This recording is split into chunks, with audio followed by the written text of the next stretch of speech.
अस्सलाम वालेकुम नाजरीन, मैं हूं अरसलान राजपूत। क्या जापान एक ऐसा कदम उठाने जा रहा है जो पूरे एशिया को एक नई कशीदगी में धकेल दे? क्या ये जजीरे पर मिसाइल तैनाती वाकई ही चीन के साथ बराह रास्त टकराव का सबब बन सकती है? और क्या ताइवान का तनाज़ा अब एक नई स्टेज में दाखिल हो रहा है? नाजरीन, आज की वीडियो में हम इन्हीं सख्त खतरनाक और तेजी से बदलते हुए हालात को तफसील के साथ समझेंगे और आखिर तक देखने पर आपको वाज़ेह अंदाज में अंदाजा हो जाएगा कि आने वाले महीनों में मशरकी एशिया का सियासी दर्जा हरारत किस सिमत जा सकता है। नाजरीन, अगर आप दुनिया भर की ताज़ा तरीन दिफाई, स्ट्रेटेजिक और जियोपॉलिटिकल अपडेट्स को सबसे पहले जानना चाहते हैं तो वीडियो को लाजमी लाइक करें, चैनल को सब्सक्राइब करें और बेल आइकन को जरूर दबा दें ताकि हर नई अपडेट आप तक फौरन पहुंच सके। चलिए अब शुरू करते हैं। नाजरीन, चीन की वजारत दिफा ने जापान को उस वक्त शदीद तरीन वारंट जारी की जब टोक्यो ने यह फैसला किया कि वो अपने जदीद तरीन मिसाइल सिस्टम को युगुनी जजीरे पर नस्ब करेगा। यह जजीरा जापान के जेर इंतजाम है मगर ताइवान से सिर्फ तकरीबन 110 किलोमीटर के फासले पर वाक़या है। यानी अस्करी नुक्ते नज़र से यह मुकाम इंतहाई हसास और स्ट्रेटेजिक अहमियत रखता है। चीन ने अपने बयान में कहा है कि अगर जापान ने रेड लाइन अबूर की और ताइवान मसले में किसी भी किस्म की अस्करी मुदाखलत की तो टोक्यो को भारी कीमत अदा करना पड़ेगी। ये अल्फाज मामूली नहीं है, खास तौर पर उस वक्त जब एशिया पहले ही जनूबी चीन के समंदर, बहरे मशरक़ चीन और ताइवान के गिर्द मुसलसल तनाव का शिकार है। अब सवाल यह है कि जापान ने इस तैनाती का फैसला क्यों किया? दिफाई माहिरीन के मुताबिक जापान के लिए ताइवान का तनाज़ा महज एक इलाकाई मसला नहीं बल्कि इसके लिए अपने कौमी मफादात से बराह रास्त जुड़ा हुआ मौजू है। जापान समझता है कि अगर मुस्तकबिल में ताइवान की सूरत हाल बिगड़ती है तो उसका असर बराह रास्त जापान की सिक्योरिटी, तिजारत, समंदरी रास्तों और इत्तेहादी ताल्लुकात पर पड़ेगा। जापान का यह मौकफ है कि चीन ने पिछले चंद बरसों में ताइवान के गिर्द अपनी फौजी सरगर्मियों में नुमाया इजाफा किया। चीनी जंगी त्यारे, बहरी जहाज और ड्रोन्स अपनी मशक़ें तकरीबन रोजाना की बुनियाद पर कर रहे हैं। जापान के मुताबिक जब इलाके में जोरी हथियार रखने वाली ताकतें सरगर्म हों तो जापान के पास खामोश रहने या गैर फाल रहने का ऑप्शन नहीं रहता। ताहम चीन के नुक्ते नज़र को भी समझना ज़रूरी है। चीन ताइवान को अपना हिस्सा करार देता है और वो समझता है कि जापान की जानिब से मिसाइलों की यह तनसीब बराह रास्त उसकी खुद मुख्तारी और सिक्योरिटी के खिलाफ है।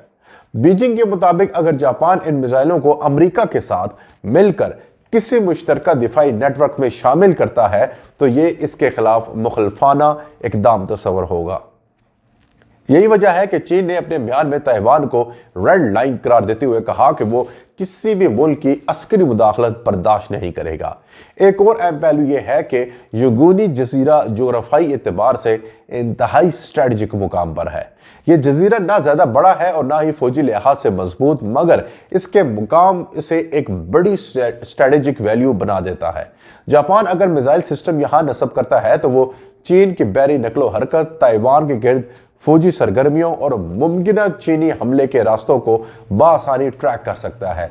इसलिए चीन इसे जहाज शकन और फिजाई रोकथाम के अमरीकी मंसूबे का हिस्सा तस्वर करता है।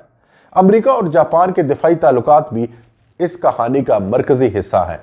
वाशिंगटन खुलकर कह चुका है कि वह ताइवान की दिफाई सलाहियतों को मजबूत करने का इरादा रखता है।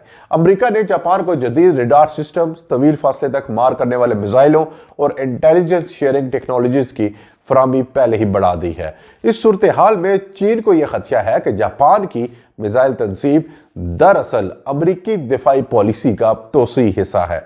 अब जापान के लिए अंदर भी इख्तलाफात मौजूद हैं। कुछ हल्के समझते हैं कि ऐसे इकदाम जापान को गैर जरूरी तौर पर चीन के खिलाफ खड़ा कर देते हैं, जबकि दूसरी राय यह है कि अगर जापान खामोश रहे तो वह बदतरीन सूरत हाल में खुद को कमजोर पोजीशन में पाएगा। जापान के वजीर आजम के मुताबिक ये इकदाम दिफाई नोयत का है और इसका मकसद किसी मुल्क को इश्तियाल दिलाना नहीं बल्कि खित्ते में तवाज़ुन बरकरार रखना है। चीन की वार्निंग को आलमी माहिरीन एक शदीद सफारती सिग्नल करार दे रहे हैं। उनके मुताबिक यह बयान इस बात की निशानदेही करता है कि बीजिंग मुस्तकबिल में किसी भी किस्म की जारहाना तब्दीलियों के लिए न सिर्फ ज़हनी तौर पर तैयार है बल्कि वह अपने मुखालफिन को नज़रअंदाज करने का इरादा भी नहीं रखता। नाजरीन, एक दिलचस्प और अहम सवाल यह है कि कशीदगी का फायदा किसको हो सकता है। नाजरीन, अमेरिका इस सूरत हाल को अपने मफादात के लिए इस्तेमाल कर सकता है, क्योंकि इससे जापान मजीद अमेरिका पर दिफाई इन्हिसार बढ़ा देगा। अमेरिका पहले ही खित्ते में अपनी फौजी मौजूदगी बढ़ा रहा है और ताइवान का मसला उसे एक ताकतवर जवाब फराहम करता है।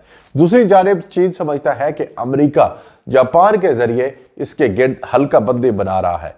पहले जनूबी कोरिया, फिर जापान और फिर फिलिपाइन, ये सब वो मकामात हैं जो हालिया बरसों में अमेरिका और चीन की स्ट्रेटजिक कशमकश का हिस्सा बने हैं। यूगोनियन जजीरे पर मिसाइलों की तनसीब ताइवान के गिर्द ताकत के तवाज़न में अहम तब्दीली पैदा कर सकती है। अगरचे जापान कहता है कि यह सिस्टम्स दिफाई नोयत के हैं, मगर चीन इन्हें हमलावर सलाहियत के तौर पर भी देख सकता है, खुसूसन अगर ये तवील फासले तक मार करने वाले मिसाइल हों। नाजरीन, ये मामला सिर्फ चीन और जापान तक महदूद नहीं रहेगा, बल्कि ऑस्ट्रेलिया, भारत, रूस और जनूबी कोरिया जैसे ममालिक भी इस सूरत हाल पर गहरी नज़र रखे हुए हैं, क्योंकि जब भी एशिया में ताकत का तवाज़न बिगड़ता है पूरी दुनिया इसके असरात महसूस करती है। एक और पहलू यह है कि ताइवान में आने वाले इंतखाबात इस सूरत हाल को मज़ीद हसास बना रहे हैं। चीन चाहता है कि ताइवान ऐसा रहनुमा मुंतखब ना करे जो मुकम्मल आज़ादी के करीब पोजीशन रखता हो। दूसरी तरफ ताइवान की नई क़यादत बैनुल-अक़वामी हमायत हासिल करने की कोशिश कर रही है। स्टेज पर मौजूद तमाम फरीकों के बयानात, इक़दामात और रद्द अमल मिलकर एक ऐसा माहौल बना रहे हैं जिसमें एक छोटा सा वाक़या भी बड़े बहरान में बदल सकता है। मगर हकीकत यह है कि ना चीन खुलकर जंग चाहता है, ना जापान अपने मुल्क को किसी मुमकिन तसादुम में झोंकना चाहता है। दोनों ममालिक अपने मौक़िफ़ पर मजबूती से कायम जरूर है, मगर बराह रास्त जंग इनमें से किसी के हक में नहीं। लेकिन सवाल यह है कि अगर कोई हादसा, किसी जंगी तैयारे की गलत परवाज, किसी बहरी जहाज के आमने सामने या किसी मिसाइल की गलत फायरिंग, तो क्या होगा? ये वो खदशात हैं जिन्होंने खित्ते में इस्तराब को बढ़ा दिया। चीन का यह कहना है कि जापान को भारी कीमत अदा करनी पड़ेगी। दरअसल एक सियासी दबाव भी है और अस्करी दबाव भी, जबकि जापान का कहना है कि वो सिर्फ अपने दिफा को मजबूत कर रहा है। आलमी सतह पर यह कशीदगी ताइवान को एक बार फिर एक मरकजी नुक्ता बना रही है। आने वाले चंद माह में कोई भी नई पेशरफ्त मशरकी एशिया के मुस्तकबिल का रुख बदल सकती है। नाजरीन, अगर आप चाहते हैं कि चीन, जापान, अमेरिका और ताइवान के हवाले से आने वाली हर ताज़ा तरीन खबर और गैर जानिबदार तज्जिया आप तक बर वक्त पहुँचे, तो वीडियो को लाइक करें, चैनल को सब्सक्राइब करें और कमेंट्स में अपनी राय ज़रूर दें। आपकी एक राय हमारे लिए बहुत अहम है। मिलते हैं अगली वीडियो में, तब तक के लिए अल्लाह हाफिज़।